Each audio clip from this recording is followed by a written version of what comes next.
complex, much too complex, too complex, much too complex, too complex, too complex, too complex.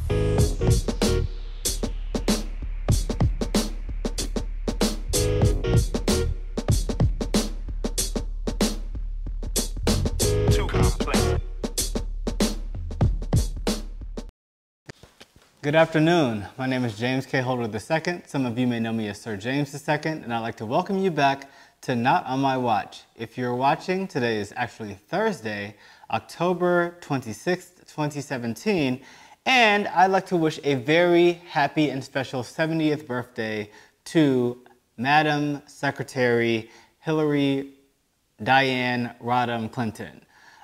This is going to be one of probably the only episodes you'll ever see of this show that only focuses on one topic, and that is Mrs. and Madam's HRT. Without further ado, let's just get right into it.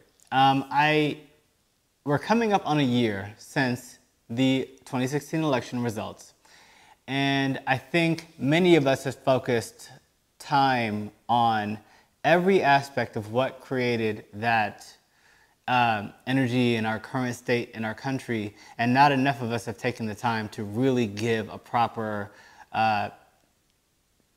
thank you, gratitude to the woman who really put herself on the line to provide an opposition and an opportunity for us to have America be the country that we know that it should be.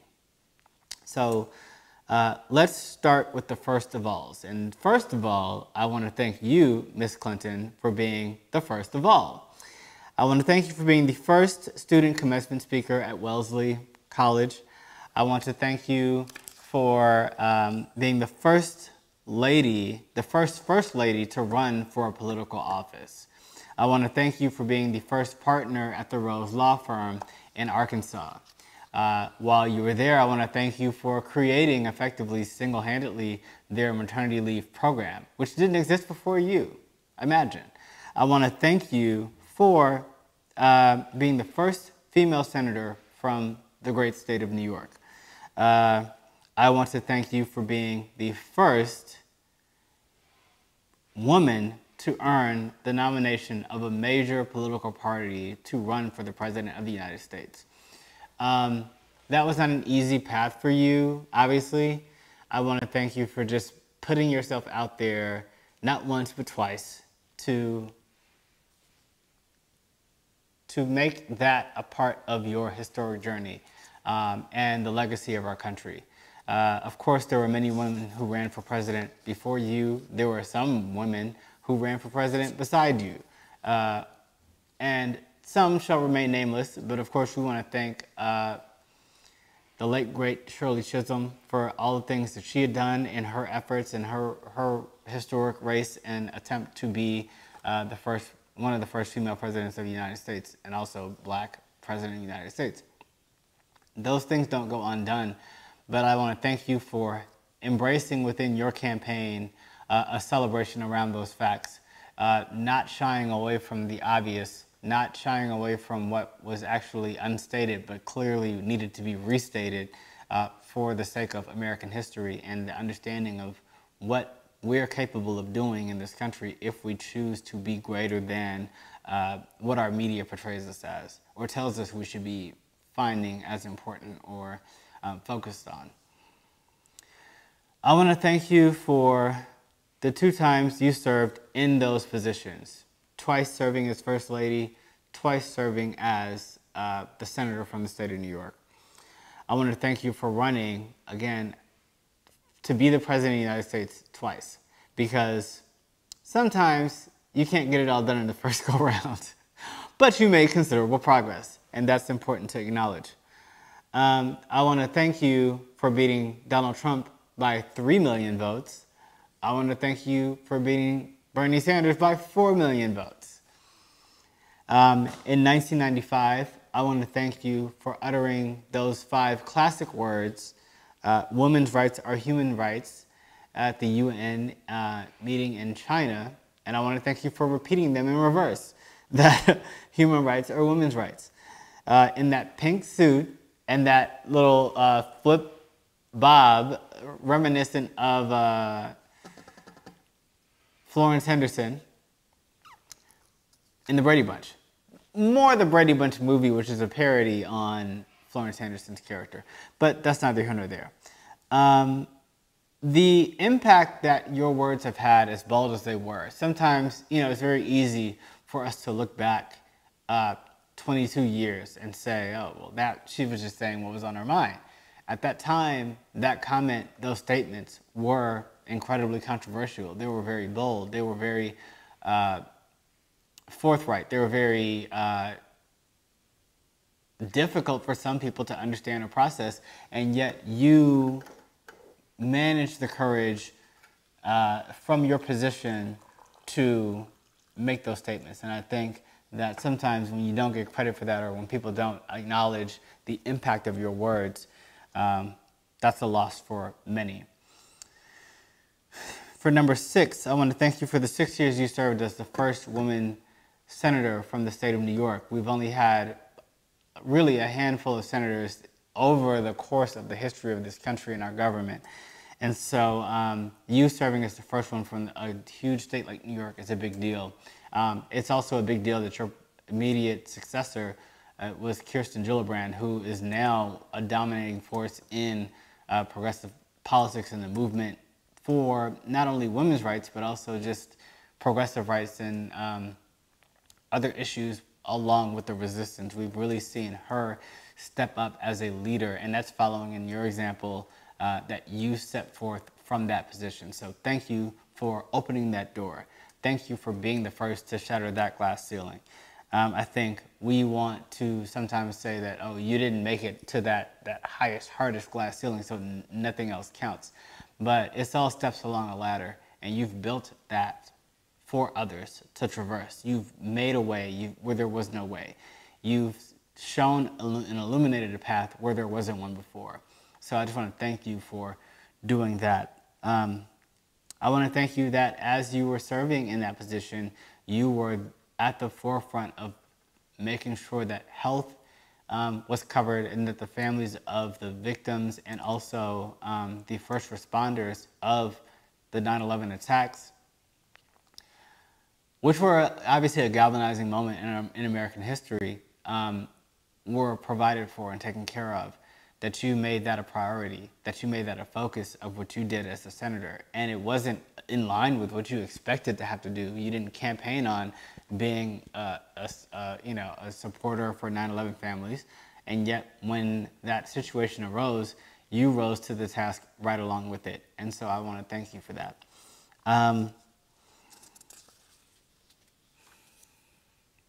I want to thank you for the 7 amazing books that you've written, including ones that you've earned Grammy nominations and awards for, being the first lady to win a Grammy Award for a spoken word album or performance. I want to thank you for everything from It Takes a Village to What Happened, which I'm currently reading. I ordered What Happened on a pre-order on Amazon, and it was going to take too many days to get to me from the release date. So I canceled the hardback order because I'm on a budget, and I instead ordered the the Kindle book. And so I got the Kindle book, and I just jumped right into it, and I was reading it at every page. It was such a page turner, and I loved hearing your perspective and hearing your voice on the issues and hearing from sort of you period of time that we were all going through. And I had thought, okay, I'm going to get this book and I'm going to read it, and I'm going to do a whole episode about this book next week. And then it got to a point, I was a few chapters in, I was like, I can't rush this book. I don't want to read it for the sake of reading it like it's a report. I feel like this book, What Happened, serves as a time capsule and a healing moment, a pill for me to finally get closure, finally get some sort of understanding, some clarity on things that happen. And really, if nothing else, I don't want to give away anything about the book or a synopsis. I'm a little over halfway through. I was honestly, to this point, I'm shocked at how little you speak of Bernie Sanders. But I'm actually glad because I'm kind of over that.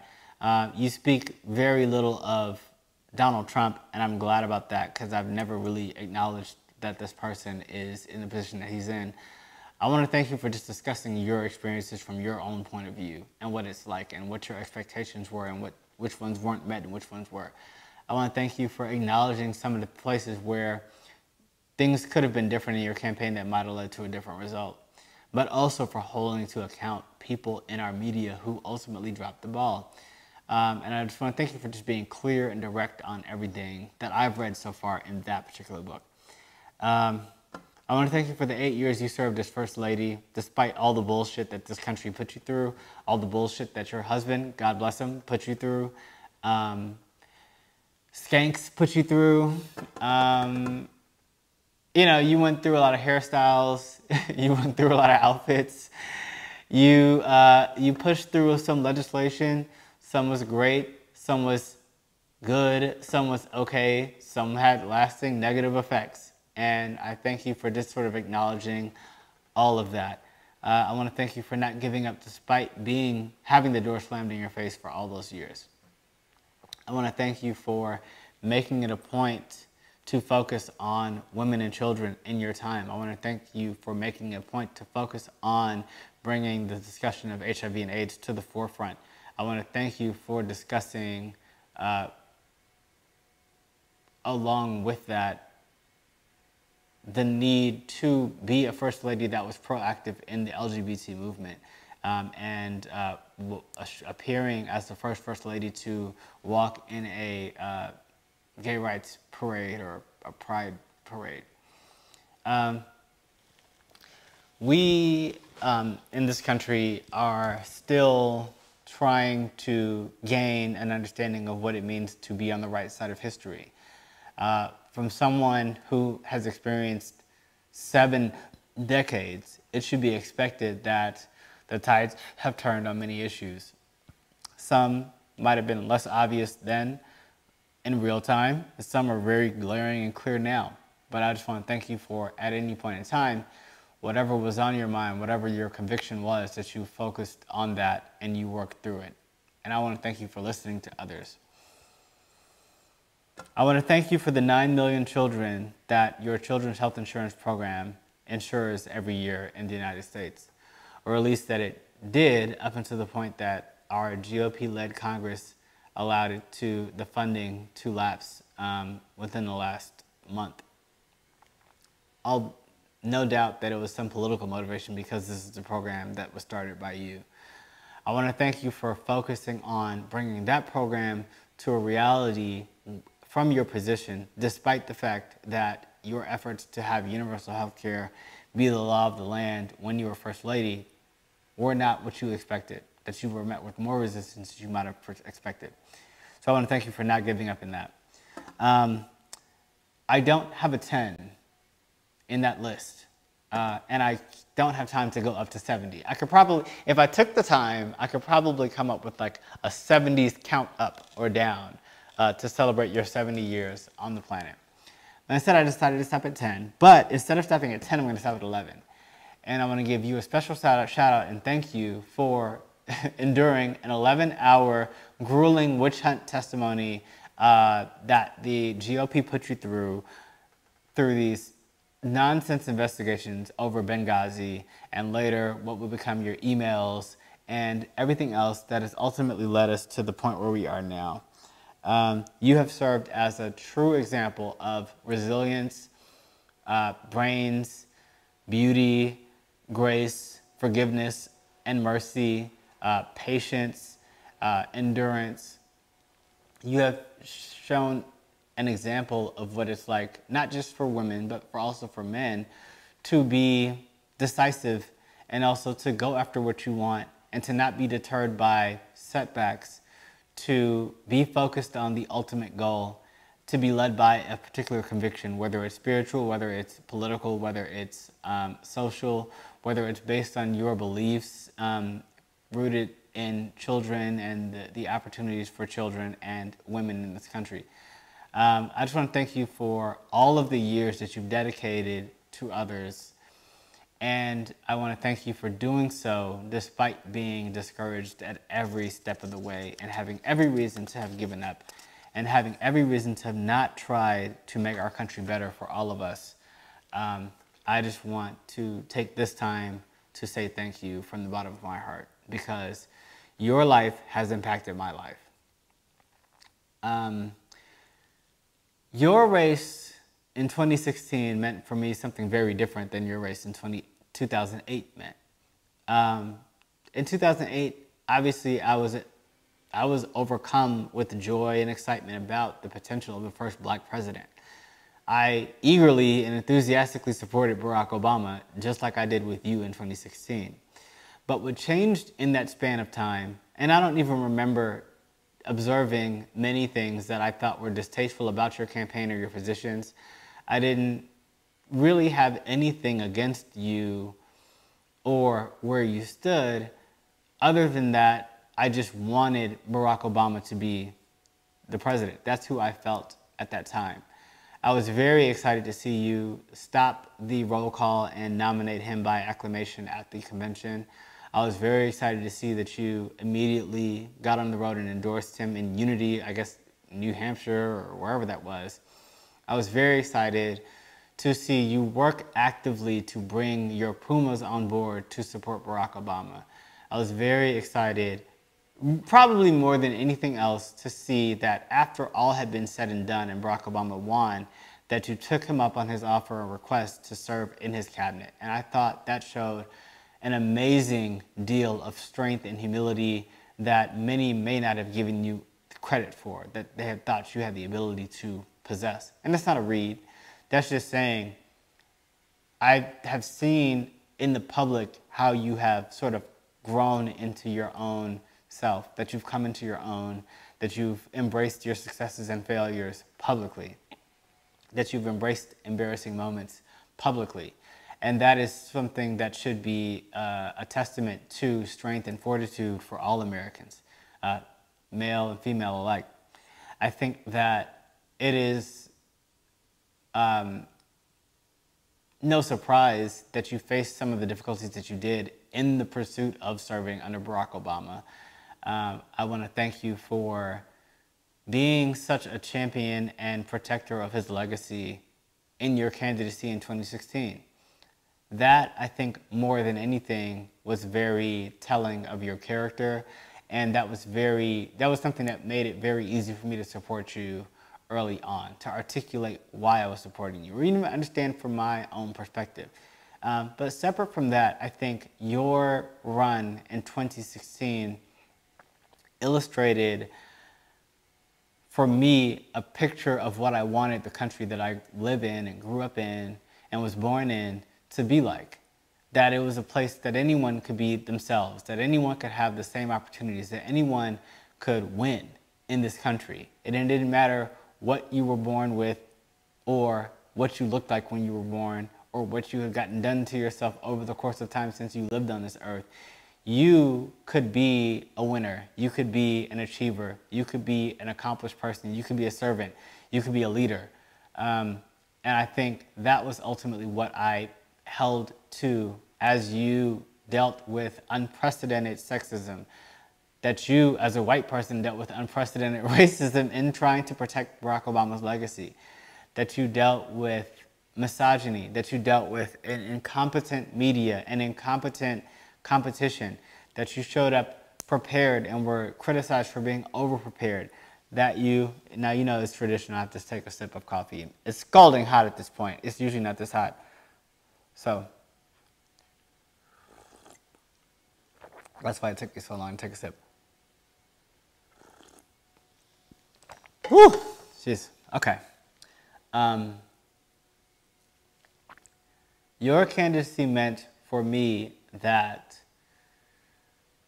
taking a position to defend someone who was defenseless, to be a voice for someone who didn't have a voice, that it was always worth it, regardless of what the result was.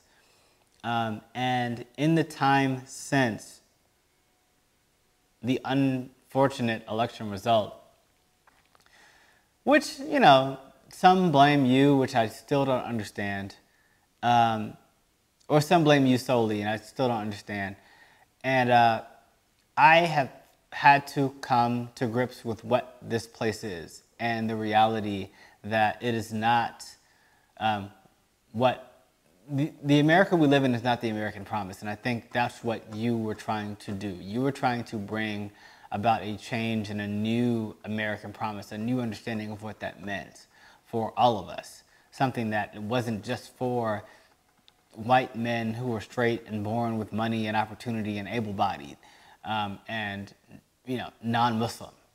I think that when I look back at the 2016, it was one of the worst years of my life, just in every bit of having to fight and struggle to express what was important to me as an American with others, and being told and shut out so many times based on my race that I must take a different position, that I must, due to my gender, support these things. That I mean, there were so many fights that I had, and I look back at it, and I thought at the time that they were just ridiculous.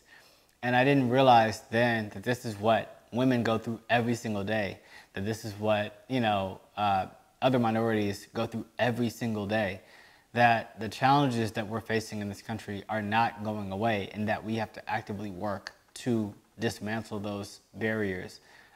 Yes, I had known what racism was. I had known what discrimination was. I've faced discrimination on multiple tiers from multiple types of people, people I didn't know, people I knew, and it doesn't feel good. So to experience that level of disdain from the position of advocating for someone who was a woman, working to attain the highest position really in the world, I guess I just never was prepared. I wasn't prepared for what would happen over that year. And now I'm a bit more prepared to deal with that moving forward for the next candidate. I've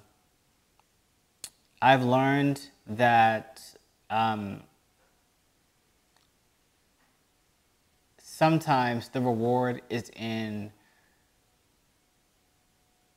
the grace you receive as a function of losing. And I use the word losing just to say it because we all lose. We all don't always achieve the goal that we set out to achieve.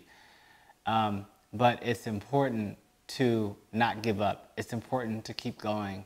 It's important to set incredibly lofty goals. It's important to try to do the impossible. It's important to try to be the first. It's important to try to be the next. It's important to try to create an opportunity where one didn't exist before, whether it's for yourself or someone to come behind you.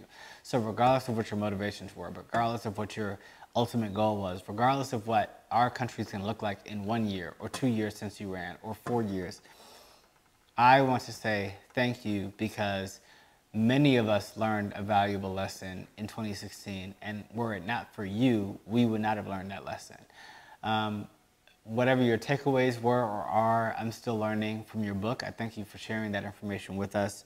I've grown in my ability to understand that you can't wait sometimes to do things that you set out to do. I've wanted to do the web series and the cooking show and all those things for years. I had thought about it for years and talked about it for years, and I kept shelving it and I kept putting it out. But it wasn't until I realized what it meant to actually do something and then either succeed or fail that I knew that it was important for me to just move forward with this whole thing.